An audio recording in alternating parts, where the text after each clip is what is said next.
quick video to explain what I meant by marking up an audio logo.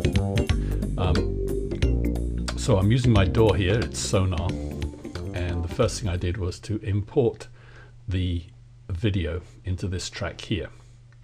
And then by simply viewing the video screen, which is here, I then scroll through the video like this, and as I come to events which I consider to be important, like for instance at this point the keyboard stops stretching, then at that point I just drop in a marker, and I've put here, you can see this marker says the balls start rolling in here. And then as we move on, then at this point, okay, the blue ball drops, there's a marker for the blue ball, and then so on. Then the green ball drops, and there's a marker up. I'm looking up here along the project track for these markers. Now notice what I did do was I made sure that the markers were linked to SMPTE timecode and not to the project tempo. And the reason for that is that when I've got all my markers in place, what I want to do is then just play with the project tempo until such time as the markers fall on eighth or quarter notes of measures. I don't really care what the project tempo is, but as you can see at this particular project tempo, 143 beats per minute, the markers fall nicely on eighth notes, or just about anyway.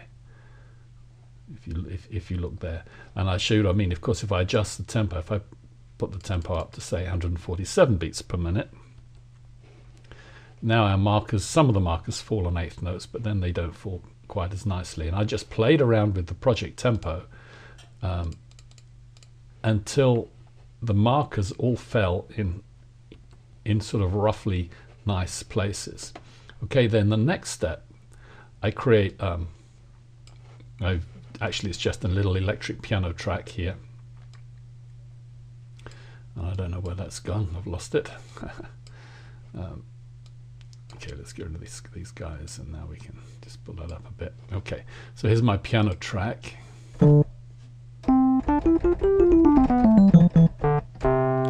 Okay, and what I'm going to do is I start by putting an eighth note. In fact, I put a short, actually, so I haven't used eighth notes, I've used quarter notes, but just put the beats down, okay, like this, all the way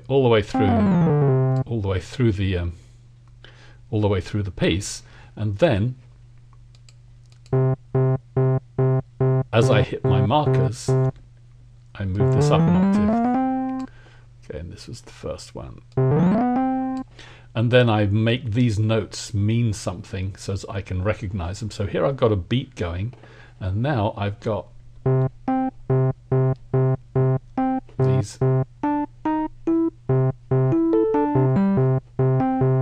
Okay, so now I've got a sort of little rhythmic structure here that I might be able to work with.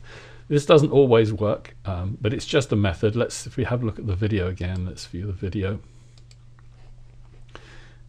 Where can I put that so that we can see everything? Yeah, let's get him right up the top there.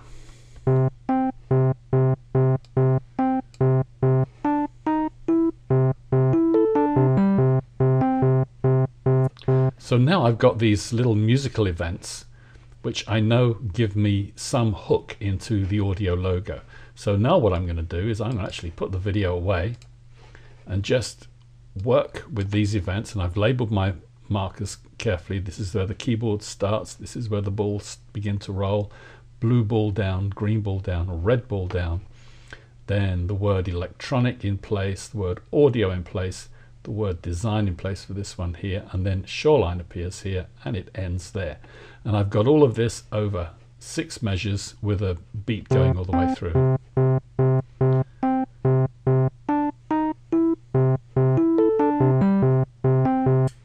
So based on that rhythmic structure, I'm now going to put together my audio logo. I'm not going to watch the video anymore, and then hopefully when I've got that done, it'll magically come together. But the idea, of course, is that we now concentrate on the audio.